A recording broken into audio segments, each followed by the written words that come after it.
Bien, invitamos a nuestro ciclo de charlas Entre Nos del Diario Norte de Corrientes a Ceferino Reato, periodista, escritor, que está de estreno porque está presentando un nuevo libro y de paso que le damos la bienvenida y le agradecemos su predisposición a esta charla, le pedimos que nos cuente cómo se llama, cómo es el título. El libro se llama Los 70, la década que siempre vuelve. ¿Qué número del libro? ¿Qué número de libro? Y a ver, uno, dos, tres, siete, En alusión decías a qué, Ceferino. siete u ocho. En alusión a la década del 70, yo hago un libro esta vez sobre toda la década.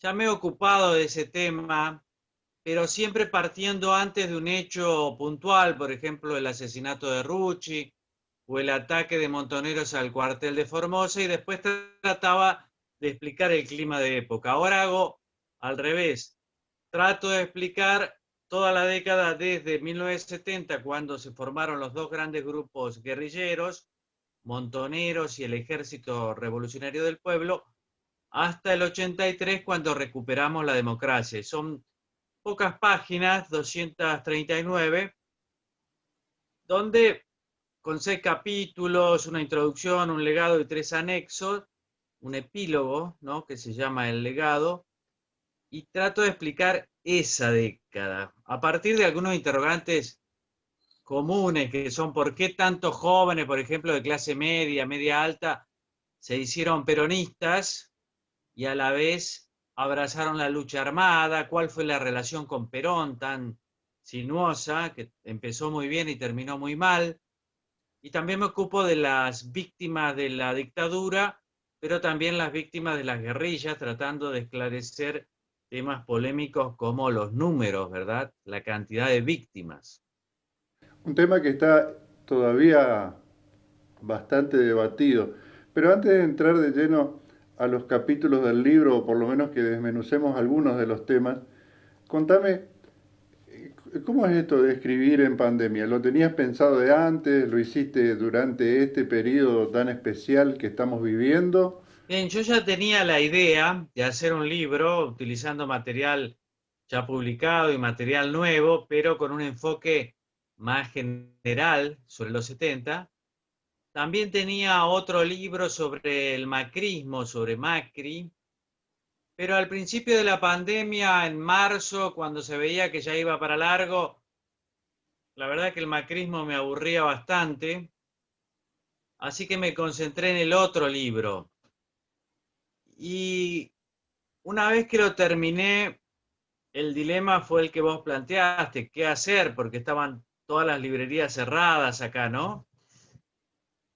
Así que también la editorial, que es sudamericana, que integra un grupo grande, Random, Penguin Random House, eh, también estaba, como todas las editoriales, sin saber cómo iba a reaccionar la gente, así que hicimos una tirada pequeña, pero rápidamente nos quedamos sin libros, así que faltó calibrar bien cuál iba a ser, no tanto el interés, sino el grado de apertura de las librerías. Pero resulta que las librerías estaban como cualquier otro negocio, con tantas ganas de vender, que apenas las habilitaron acá, rápidamente abrieron todo. Y bueno, la gente también quería comprar libros, se ve, porque se agotó rápidamente. Nos produjo un fenómeno raro que se llama quiebra de stock, que la gente se pone muy contenta cuando eso sucede, pero en realidad es un gran problema, porque tenés lectores que quieren el libro y no lo tenés para ofrecer. Así que nos pasó eso con la pandemia. Y el tema que tocas, que es el de la década del 70, es una fuente inagotable. ¿Vos crees que hay todavía material para seguir explotando el tema de los 70, Seferino, desde la literatura? ¿O hay que hay que profundizar más en algunos análisis puntuales de lo que ocurrió en los 70. Bueno, yo creo que desde el punto de vista de la industria editorial es considerada casi un género el tema de los 70, porque viene a ser lo que en España es la guerra civil o en otros países la Segunda Guerra Mundial o en Italia el fascismo y Mussolini o en Estados Unidos Vietnam. Son grandes temas que nunca se van a agotar porque hablan mucho de la sociedad. En el caso de los 70, yo creo que los sueños los sueños de país que yo identifico con la palabra patria fueron varios y abarcaron a muchos sectores. El kirchnerismo además los actualiza desde el 2003. Cristina también hereda esa pasión o ese gusto, o esa elección por identificar su ideario, digamos, con el ideario de los 70. Seferino, ¿y por qué vuelve? ¿Por qué la década que vuelve? Hago una interpretación en la introducción. Hay muchas causas. Básicamente eso, involucraron a mucha gente. Es una fuente también para interrogarnos por qué fracasamos periódicamente, por qué caemos en crisis, tanto como, ¿te acordás cuando el personaje de Vargas Llosa en Conversaciones en la Catedral dice cuándo es que se jodió el Perú? Bueno, muchos actores interpretan que eso tiene que ver con los 70. Es decir, fue un periodo de quiebre en la historia argentina, o por lo menos en esta historia reciente de la Argentina. Claro, ese sería el tercer motivo, es un quiebre importante. Y después la vigencia del kirchnerismo que creó un discurso como cualquier otra fuerza política, y como cualquier otra fuerza política, el discurso se arraiga en el pasado, se proyecta sobre el porvenir.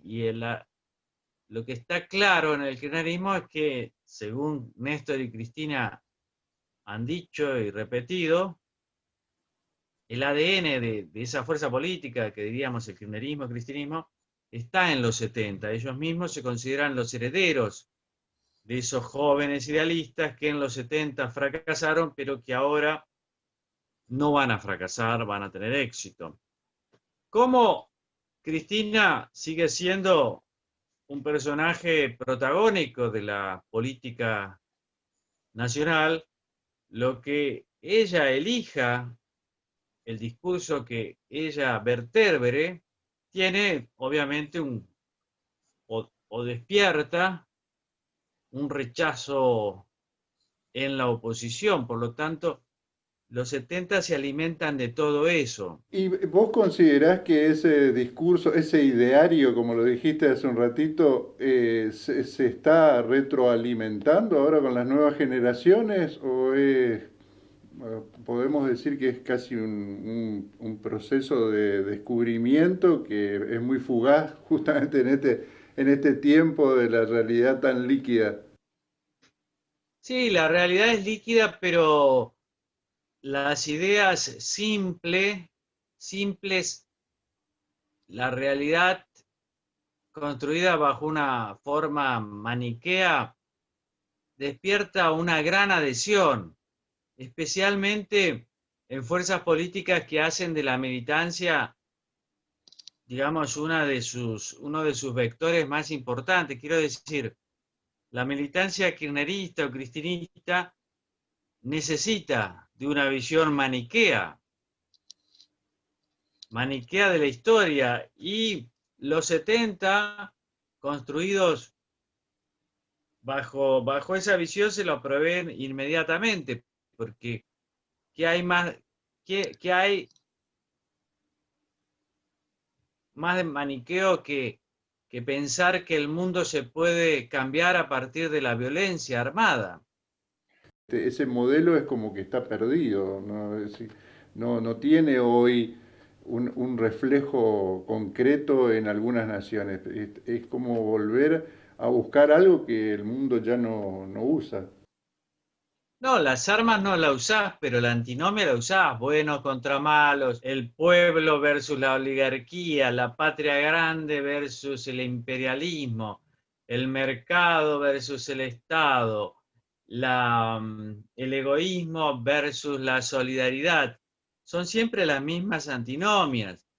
Y en general, la crítica que hace el cristianismo o el kirchnerismo de aquella época se limita a usaron armas, no debió haber sido así. Pero todo lo otro, toda esa división, ese maniqueísmo que ve la sociedad en dos bandos en lucha permanente, perpetua, que están enfrentados, que no hay posibilidad de mediación política, sino un quiebre, una ganancia de uno que es la pérdida del otro, eso está muy vigente. Desde tu perspectiva y con tu experiencia, ¿cómo consideras vos que se escapa a ese modelo maniqueísta? ¿Qué manera hay de romper esa dicotomía, llamémosle? ¿Hay posibilidades en principio en la Argentina de plantear un discurso distinto, un debate distinto?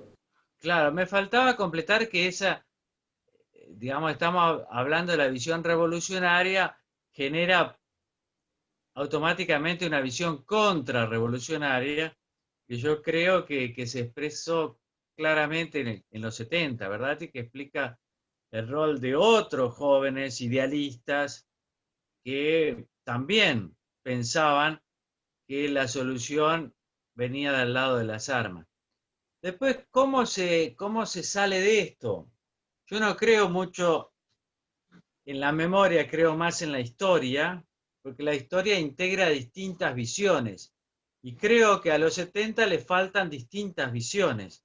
La memoria privilegia la visión de un grupo, muy legítimo, como todos, pero que hay que tener cuidado porque eso puede derivar fortalecimientos de roles de poder determinados. Quiero decir, si uno avala la visión únicamente de las madres y de las abuelas de Plaza de Mayo, hay que tener un poco de cuidado, porque después cuando uno ve que eso deriva en opiniones políticas, en cuestiones no muy claras como sueños compartidos, viviendas populares que no se hacen, pero se gastan, uno debería preguntarse, ¿pero por qué esto? Bueno, es que has privilegiado solo una visión, has empoderado a un grupo y eso es riesgoso. Una pregunta referido específicamente a uno de los capítulos del libro, sin ánimo de que nos cuentes el libro, pero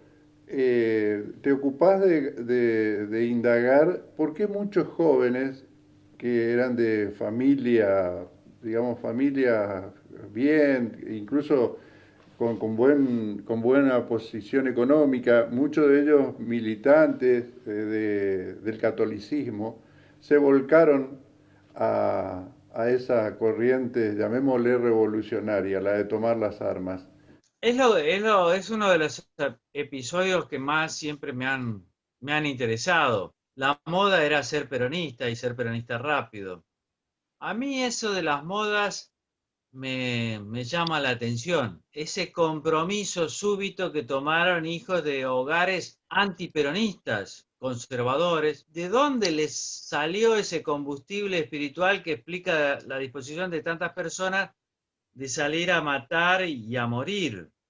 O sea, hay que estar muy determinado y eso es algo que me llama la atención, especialmente en el caso de Montoneros, porque muchos provienen de la Iglesia Católica. Aparte, el tema de la Iglesia, me parece clave entender cómo se puede hacer para que una misma creencia, una religión, pueda, por un lado, abastecer a los revolucionarios y a los contrarrevolucionarios, a Firmenich y a Videla, y ambos se dicen católicos y se consideran católicos, entonces yo tengo que creerles que los dos son o en el caso de Videla era católico, de hecho comulgaba cada vez que podía, y Firmenich entiendo que también. Entonces eso me parece importante en un país donde hay tantos católicos y yo mismo me considero muy católico. Es decir, que estamos todos en el mismo barco y me interesa saber eso, cómo es. Y más importante me parece que la religión y la gente de la iglesia, bien que pertenece a la institución, debería estar atento. Yo no sé si estás viendo una serie que te recomiendo que se llama Patria y está basada en una novela de un escritor español, Aramburu, que se llama Patria, obviamente. Y es sobre ETA, ¿no? Es muy interesante. Sí, Y estuve. ahí está el tema también de la religión y la importancia que tiene el cura del pueblito y cómo mucha gente lo sigue, mucha gente grande y mucha gente joven. Entonces yo creo que hay que, con eso, cuando uno hay que ser muy responsable, y me parece a mí, como católico, que a la Iglesia Católica le falta una reflexión sobre cuál fue su papel en la violencia política de los 70 y cómo también la Iglesia ayudó a legitimar la violencia, es decir, la creencia en que se podía matar impunemente a una persona por razones políticas. ¿Qué reflexión te merece la actuación de la justicia? No la justicia de aquel tiempo, sino la de hoy, porque si bien hubo una revisión del pasado y de los hechos violentos del pasado, me parece que por ahí fue muy acotada esa revisión. ¿Qué opinás vos al respecto? A instancia de la Procuración, en algún momento, la Corte Suprema de Justicia ha determinado que los delitos de lesa humanidad son los delitos cometidos desde el aparato del Estado.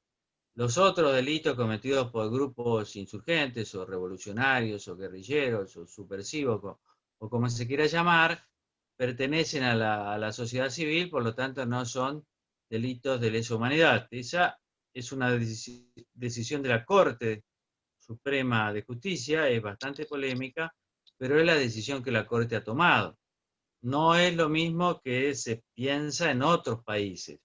Y no es exactamente lo que uno podría interpretar del Estatuto de Roma. Pero bueno, yo he tenido que ver algunas causas, ¿no? Algunos expedientes, especialmente cuando hice otros libros, el de Córdoba, uno que se llama Viva la Sangre.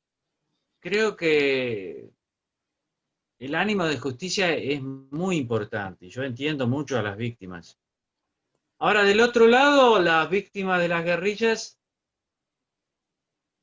no tienen ni justicia, ni recuerdo, ni nada. Y a mí eso no me parece bien. Yo creo que las víctimas son víctimas y todas sufren. Por ejemplo, me acuerdo mucho de la viuda de Rucci. Cuando yo fui a entrevistarla me dice, pero mire, le quiero hacer una pregunta. Así que si a mi marido lo asesinó la AAA, van a investigar. Ahora, si a mi marido lo asesinó Montonero, no van a investigar. ¿Y eso cómo se entiende? Es una pregunta sabia. ¿Cómo se entiende? Pero supongamos que no es un tema judicial, por lo menos un tema de reconocimiento de parte del Estado, que han sido víctimas y que el Estado no ha podido garantizarles la seguridad que merece todo ciudadano. Yo creo que eso ya es hora. ¿Qué posibilidades hay que, ninguna, me imagino yo te estoy anticipándome a la respuesta, pero que la violencia vuelva con esa década del 70 no es posible, ¿no? Yo creo que no, porque la violencia necesita un cierto consenso en sectores sociales importantes, que la violencia política necesita una cierta banalización del mal en el sentido de la naturalización de la muerte. Yo creo que eso es imposible, afortunadamente, y forma parte del legado de los 70 junto con la recuperación de la democracia, una recuperación de los derechos humanos, la vida en primer lugar. Creo que no hay ninguna posibilidad de eso. De todos modos, yo creo que siempre la democracia hay que cuidarla y fortalecerla. Nosotros creo que eso lo hemos aprendido a fuerza de tanta sangre, pero no está de más siempre pegarle un vistazo y contemplarla en toda su importancia, ¿no? Bien, Seferino, lamentablemente se nos terminó el tiempo, pero queríamos agradecerte por este contacto. Queremos mandarte un abrazo a la distancia y decirte que seguimos con interés todas tus obras y bueno, y esta ya hemos comenzado a leerla también.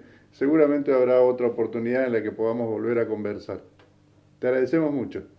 Muchas gracias por las preguntas, todas muy interesantes que me hacen reflexionar. Viste que los libros se completan con los lectores y uno escribe cosas y después piensa mucho en todas las derivaciones de lo que escribió y no siempre sabe para dónde salta. Y abrazos a todos. Gracias a vos. Ha sido Seferino Reato en el ciclo Entre Nos de Norte de Corrientes.